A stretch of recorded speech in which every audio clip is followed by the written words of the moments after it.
Area 51 ప్రపంచంలోనే అత్యంత రహస్యమైన ప్రదేశం. కొంతమంది ఇందులో ఏలియన్ టెక్నాలజీ మీద ప్రయోగాలు జరుగుతాయని, మరికొందరు ప్రపంచ దేశాలకు తమ శక్తిని చూపించడానికి అమెరికా మోస్ట్ అడ్వాన్స్డ్ ఆయుధాలను తయారు చేస్తుందని, ఇంకొందరు ప్రకృతి వైపరీత్యాలైన సునామీ, అలాగే అమెరికాలో తరచుగా సంభవించే భయంకరమైన టోర్నడోలను అరికట్టడానికి ఇక్కడ టెక్నాలజీస్ని డెవలప్ చేస్తున్నారని అంటారు. అసలు ఇందులో ఏది నిజం? ప్రపంచానికి మేలు చేసే టెక్నాలజీ అయితే అమెరికా దానిని ఎందుకు ప్రపంచానికి చూపించడం లేదు? నిజంగా ఏరియా 51లో ఏలియన్స్తో కమ్యూనికేషన్ జరుగుతుందా? ఇలాంటి ప్రశ్నలు కొన్ని వందలకు పైగా ఏరియా 51 మీద వచ్చాయి. అసలు ఏరియా 51 గురించి తెలుసుకోవాలనే ఎగ్జైట్మెంట్ మనలో కలగడానికి దోహదపడిన అంశాలేంటి? ఇలా చెప్పుకుంటూ పోతే ఈ వీడియో మొత్తం ప్రశ్నలతోనే నిండిపోతుంది. కానీ మనకు కావాల్సింది ప్రశ్నలు కాదు, సమాధానాలు. ఈ ప్రశ్నలే కాదు, మీ మైండ్లో ఉన్న అన్ని ప్రశ్నలకు ఈరోజు మీకు సమాధానాలు దొరకబోతున్నాయి. మరి ఇంకెందుకు ఆలస్యం, let's begin our episode. Hello everyone, this is Aji and welcome to my channel.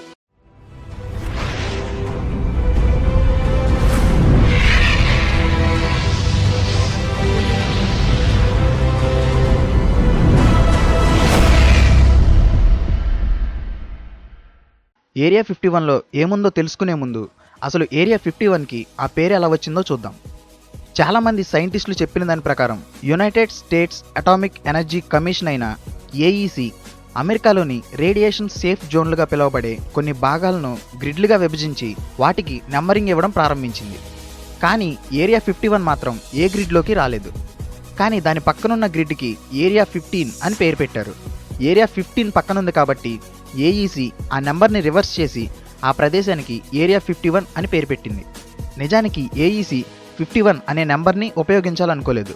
కానీ దాని పక్కన ఏరియా 15 ఉండడం వల్ల దీనికి ఏరియా 51 అని పేరు పెట్టింది. అలా దానికి ఏరియా 51 అనే పేరు వచ్చింది. ఒకవేళ ఏరియా 51ని కూడా గ్రిడ్గా విభజించి ఉంటే దానికి ఖచ్చితంగా ఏరియా 16 అని పేరు పెట్టేవారు. ఇది చాలామంది సైంటిస్టులు నమ్ముతున్న గ్రిడ్ నెంబరింగ్ సిస్టమ్ వల్ల వచ్చిన ఏరియా 51 పేరు వెనుకున్న రహస్యం. ఏరియా 51ని నెవాడా నేషనల్ సెక్యూరిటీ సైట్ మరియు టోనోపా టెస్ట్ రేంజ్ అనే పేర్లతో కూడా పిలుస్తారు. నిజానికి ఏరియా 51 ఒక నిషేధించబడిన ప్రదేశం. అందులో మామూలు మనుషులకు ప్రవేశం లేదు. ఏరియా 51 చుట్టూ మిలిటరీ కమాండోస్ 24 గంటలు కాపలా కాస్తూనే ఉంటారు. వారిని కోమోడ్యూట్స్ అని కూడా అంటారు. ఒకవేళ ఆ బోర్డర్ దాటి ఎవరైనా లోపలికి వెళ్ళడానికి ప్రయత్నిస్తే ఆన్ ద స్పాట్ కాల్చిపారేసే అధికారం యుఎస్ గవర్నమెంట్ మిలిటరీకి ఇచ్చింది. అంతేకాదు ఏరియా 51 చుట్టూ చిన్న కదలికలను సైతం గుర్తించే మోస్ట్ అడ్వాన్స్డ్ సెన్సార్స్ని కూడా అక్కడ అమర్చారు. అవి ఆబ్జెక్ట్స్ని గుర్తించి వచ్చింది మనిషా లేక జంతువా అని కూడా చెప్పేస్తాయి. అందుకే మామూలు మనుషులు అందులోకి వెళ్లే ధైర్యం చేయరు. అంతేకాదు సివిల్ ఎయిర్ క్రాఫ్ట్లు కూడా ఏరియా 51 పై నుండి ఎగరడం నిషేధం. మరి అందులో పనిచేసే సైంటిస్టులు మరియు అక్కడి స్టాఫ్ ఎలా వెళ్తారో తెలుసా? జెనెట్ అనే ప్యాసింజర్ ఎయిర్ క్రాఫ్ట్ ద్వారా సైంటిస్టులు ఏరియా 51కి చేరుకుంటారు. జెనెట్ అంటే just another non existent terminal. JANET ఎయిర్ క్రాఫ్ట్లు ప్రతిరోజు లాస్ వేగాస్లోని మెక్కారన్ ఇంటర్నేషనల్ ఎయిర్పోర్ట్ నుండి స్టాఫ్ని ఎక్కించుకొని ఏరియా 51కి చేరతాయి. జెనెట్లో 2 రకాల ఎయిర్ క్రాఫ్ట్లు ఉన్నాయి. బోయింగ్ 737-600 మరియు బోయింగ్ 737-200. ఈ 2 ఎయిర్ క్రాఫ్ట్ల పైన ఎలాంటి ఫ్లైట్ నెంబర్స్ ఉండవు. కేవలం ఒక రెడ్ కలర్ స్ట్రిప్ మాత్రమే ఆ ఎయిర్ క్రాఫ్ట్ చుట్టూ ఉంటుంది. ఏరియా 51 అమెరికాలోని నార్త్ లాస్ వేగాస్కు 100 మైళ్ళ దూరంలో ఉంది. కొత్త ఎయిర్ క్రాఫ్ట్ టెక్నాలజీ మీద ప్రయోగాలు చేయడం మరియు వాటిని టెస్ట్ చేయడం ఏరియా 51 యొక్క ప్రైమరీ మిషన్. కానీ అందులో ఎయిర్ క్రాఫ్ట్ టెక్నాలజీతో పాటు కొన్ని కొత్త టెక్నాలజీస్ పైన రహస్యంగా పరిశోధనలు జరుగుతాయని కొంతమంది నమ్మకం. నిజానికి అసలు ఏరియా 51లో ఏం జరుగుతుందో 2013 వరకు కూడా ఎవరికీ తెలియదు. మనం ఇప్పుడు చూస్తున్న శాటిలైట్ ఇమేజెస్ ను కూడా అమెరికా చాలా కాలం వరకు రహస్యంగా ఉంచింది. నాసా తీసిన శాటిలైట్ ఇమేజెస్ ని అమెరికా ఎప్పటికప్పుడు డిలీట్ చేస్తూ వచ్చింది. కానీ 2005లో ప్రవేశపెట్టిన ఫ్రీడమ్ ఆఫ్ ఇన్ఫర్మేషన్ యాక్ట్ వల్ల సెంట్రల్ ఇంటెలిజెన్స్ ఏజెన్సీ అయిన సిఐఏ జూలై 2013లో ఏరియా 51 గురించి మరియు అక్కడ జరిగే ప్రయోగాల గురించి కొన్ని డాక్యుమెంట్స్ని రిలీజ్ చేసింది. అందులో కేవలం ఎయిర్ క్రాఫ్ట్ల పైనే ఏరియా 51లో పరిశోధనలు జరుగుతాయని చెప్పింది. కానీ ఏరియా 51కి దగ్గరలో నివసించేవారు అక్కడ ఎప్పుడూ వెలుగుతూ ఉండే డిస్క్ లాంటివి ఎగురుతూ ఉండేవని చెప్పేవారు. నిజానికి యుఎఫ్ఓల మీద పరిశోధనలు చేయడానికి యుఎస్ ఎయిర్ ఫోర్స్ 1952లో ప్రాజెక్ట్ బ్లూ బుక్ అనే ఒక మిషన్ని స్టార్ట్ చేసింది. అందులో దాదాపు 12,618 యుఎఫ్ఓ సైటింగ్స్ని రికార్డ్ చేసింది. అందులో కొన్ని మామూలు ఎయిర్ క్రాఫ్ట్లని మరియు మరికొన్ని మేఘాలు అడ్డు రావడం వల్ల మరియు నక్షత్రాల నుండి వెలువడే వెలుగు వల్ల సరిగా కనిపించలేదని చెప్పింది. తరువాత 1969లో యుఎస్ గవర్నమెంట్ ఆర్డర్స్ ప్రకారం ఆ ప్రాజెక్ట్ని క్యాన్సిల్ చేసింది.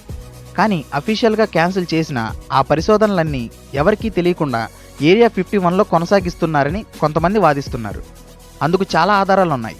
అవేంటంటే ఎవిడెన్స్ నెంబర్ 1, అసలు ఏరియా 51లో యూఎఫ్ఓకి సంబంధించిన టెక్నాలజీ లభించడానికి కారణమైన సంఘటన 1947 రోజ్వెల్లో జరిగింది. 1947 జూన్ 14న న్యూ మెక్సికోలోని రోజ్వెల్ అనే ప్రాంతానికి 50 కిలోమీటర్ల దూరంలో యూఎఫ్ఓ ఒకటి క్రాష్ ల్యాండ్ అయింది. ఆ యూఎఫ్ఓ యొక్క శకలాలు ఆ ప్రాంతమంతా చెల్లాచెదురుగా పడ్డాయి. ఆ దృశ్యాన్ని చూసిన బ్రేజిల్ అనే ఒక వ్యక్తి అక్కడికి దగ్గరలో ఉన్న రోజ్వెల్ ఆర్మీ ఎయిర్ ఫీల్డ్ అధికారులకు సమాచారం అందించాడు. వారు యూఎఫ్ఓ పడిన ప్రాంతానికి వెళ్లి ఆ శిథిలాలను సేకరించి ఏరియా 51కు తీసుకువెళ్లారు. అక్కడి శాస్త్రవేత్తలు ఆ యూఎఫ్ఓ శిథిలాలను పరిశీలించినప్పుడు కొన్ని నమ్మలేని నిజాలు తెలిసాయి. దాని నిర్మాణానికి వాడిన మెటీరియల్ భూమి మీద లభించే ఎలాంటి మూలకాలను పోలిలేదు. పూర్తిగా ఒక కొత్త రకమైన మెటీరియల్ వాడి ఆ యూఎఫ్ఓను తయారు చేశారని శాస్త్రవేత్తల పరిశోధనలో తేలింది. ఆ ఇన్సిడెంట్ జరగడానికి వారం రోజుల ముందు రోజ్వెల్ ఆర్మీ ఎయిర్ ఫీల్డ్ అధికారులు ఆకాశంలో వేగంగా ఎగురుతున్న ఒక ఆబ్జెక్ట్ని గుర్తించారు. అది ఖచ్చితంగా భూమికి చెందిన వస్తువు కాదని వారు నిర్ధారించారు. ఎందుకంటే ఒకవేళ ఆ ఆబ్జెక్ట్ భూమికి చెందినదే అయితే అది తమ రాడార్లో కనిపించేదని, కానీ అది సూపర్సానిక్ స్పీడ్ కంటే 3 రెట్ల వేగంతో ఆకాశంలో చక్కెరలు కొట్టిందని చెప్పారు. సూపర్సానిక్ స్పీడ్ అంటే సెకనుకు 343 మీటర్లు, అంటే గంటకు 1235 కిలోమీటర్ల వేగంతో ప్రయాణించడం.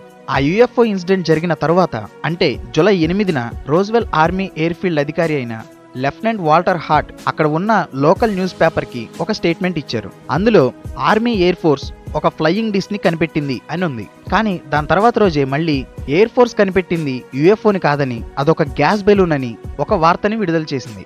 దానికి కారణం సెంట్రల్ ఇంటెలిజెన్స్ ఏజెన్సీ అయిన సిఐఏ అక్కడి అధికారులతో అలా చెప్పించింది. యూఎఫ్ఓ గురించిన విషయాలు బయటకు రాకూడదని ఏరియా 51 అధికారులను సిఐఏ హెచ్చరించింది. అది ఒక గ్యాస్ బెలూనే అని అక్కడి ప్రజలను మరియు ప్రపంచాన్ని నమ్మించాలని చూసింది. కానీ సిఐఏ అక్కడే ఒక పొరపాటు చేసింది. ఒకవేళ అది గ్యాస్ బెలూనే అయితే అది ఖచ్చితంగా రాడార్లో కనిపించాలి. కానీ ఆ ఆబ్జెక్ట్ రాడార్కి కూడా అందనంత వేగంగా వెళ్ళింది. సూపర్సానిక్ స్పీడ్ కంటే వేగవంతమైన విమానాన్ని అప్పట్లో ఏ దేశం కనిపెట్టలేదు.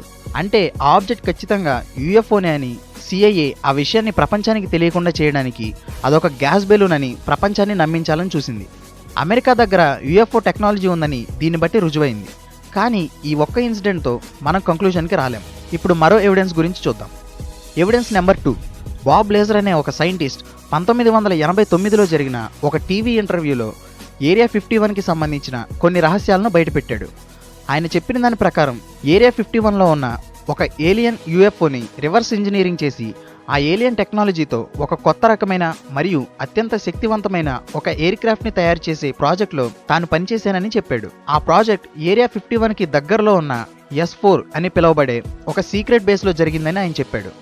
అంతేకాదు ఆ యూఎఫ్ఓని పరిశీలించిన తర్వాత అందులో ఫ్యూయల్గా మాస్కోవియం అనే ఎలిమెంట్ని వాడారని, అది గ్రావిటీ వేవ్స్ని ప్రొడ్యూస్ చేయడానికి ఉపయోగపడుతుందని, ఆ వేవ్స్ను ఉపయోగించి ఎలాంటి ఆబ్జెక్ట్ అయినా లైట్ స్పీడ్తో ప్రయాణించగలదని ఆయన చెప్పారు.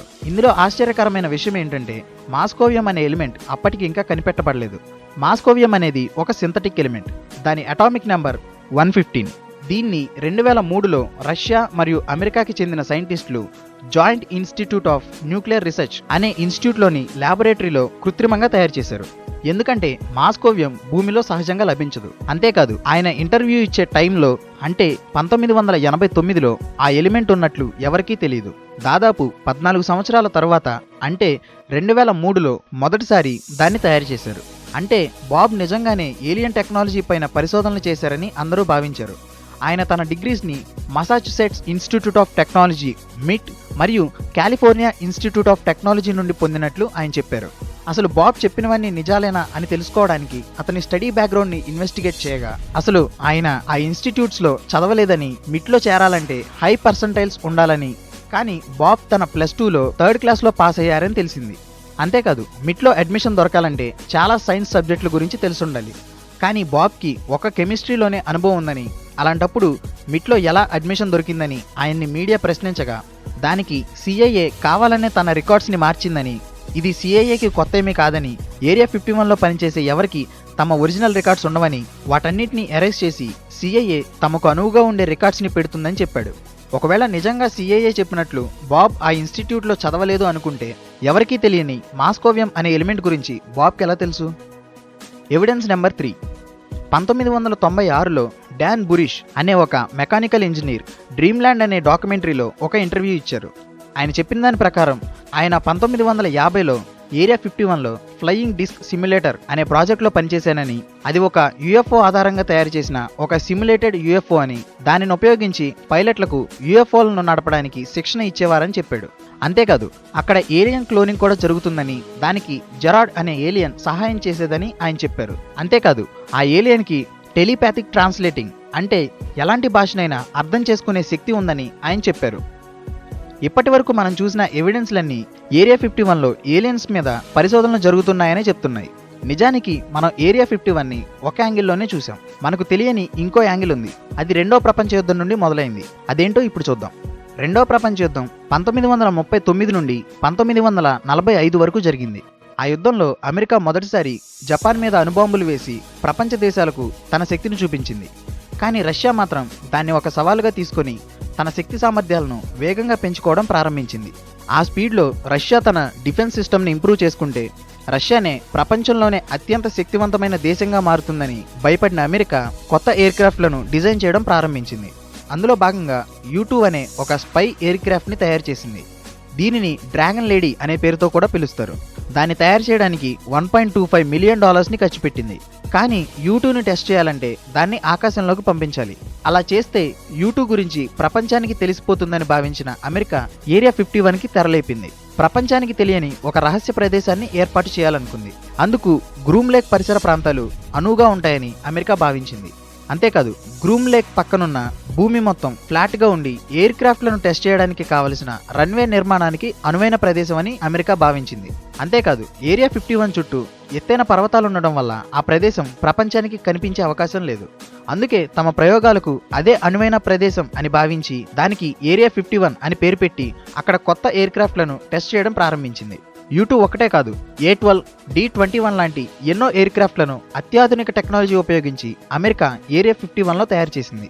U-2 లాంటి యుద్ధ విమానాలు రాడార్లకు అందనంత ఎత్తులో ఎగరడం వల్ల అక్కడికి దగ్గరలో నివసించేవారు అవి UFOలు అని అపార్థం చేసుకున్నారేమో అనడానికి కూడా లేదు. ఎందుకంటే UFOలు నిజంగా లేకపోతే రాడార్లకు అందనంత వేగంగా వెళ్లిన ఆ ఆబ్జెక్ట్ ఏమై ఉంటుంది? U-2ని తయారు చేసింది 1952లో, కానీ రాడార్ ఇన్సిడెంట్ జరిగింది 1947లో. అంతేకాక ఏరియా 51లో ఏలియన్ టెక్నాలజీ మీద ప్రయోగాలు జరుగుతున్నాయని చెప్పడానికి మనం చాలా ఆధారాలు చూసాం. అందుకే ఎక్కువ శాతం UFO సైటింగ్స్ అమెరికాలోనే జరుగుతాయి. ఫ్రీడమ్ ఆఫ్ ఇన్ఫర్మేషన్ యాక్ట్ వల్ల మనకు ఇన్ని విషయాలు తెలిసాయి. లేదంటే ఏరియా 51 ఎప్పటికీ ఒక మిస్టరీలానే మిగిలిపోయేది. ఏది ఏమైనా ఒక్కటి మాత్రం నిజం, అక్కడ ఎలాంటి ప్రయోగాలు జరిగినా అవి ప్రపంచానికి మేలు చేసేవైతే అమెరికాతో పాటు ప్రపంచ దేశాలకు మనకు అందరికీ మంచిది. అలా కాకుండా అమెరికా ఏలియన్స్ని కాంటాక్ట్ అయితే అందరం ప్రమాదంలో పడతాం, ఒకవేళ అవి మంచి ఏలియన్స్ కాకపోతే. సో ఫ్రెండ్స్, చూసారుగా ఏరియా 51 గురించిన రహస్యాలు మరియు అందులో జరిగే రహస్య ప్రయోగాల గురించి. ఏదో ఒక రోజు అమెరికా ఖచ్చితంగా ఏరియా 51లో జరిగే ప్రతి ప్రయోగం గురించి ప్రపంచానికి తెలియజేస్తుంది. అప్పటి వరకు మనం వెయిట్ చేయాల్సిందే. నేను ఏరియా 51 గురించి చెప్పిన ఇన్సిడెంట్ల్లో ఏ ఇన్సిడెంట్ని మీరు ఎక్కువగా నమ్ముతున్నారో కింద కమెంట్ చేయండి. మీకు ఈ వీడియో నచ్చితే లైక్ చేయండి. నా ఛానల్ని సపోర్ట్ చేయాలనుకుంటే ఈ వీడియోని షేర్ చేయండి. ఫ్యూచర్లో నేను పెట్టే వీడియోస్ని చూడాలనుకుంటే నా ఛానల్ని సబ్స్క్రైబ్ చేయండి. మరిన్ని ఇంట్రెస్టింగ్ టాపిక్స్ మరియు మిస్టరీస్తో నెక్స్ట్ ఎపిసోడ్లో మళ్ళీ కలుద్దాం. Until then, this is RG signing out.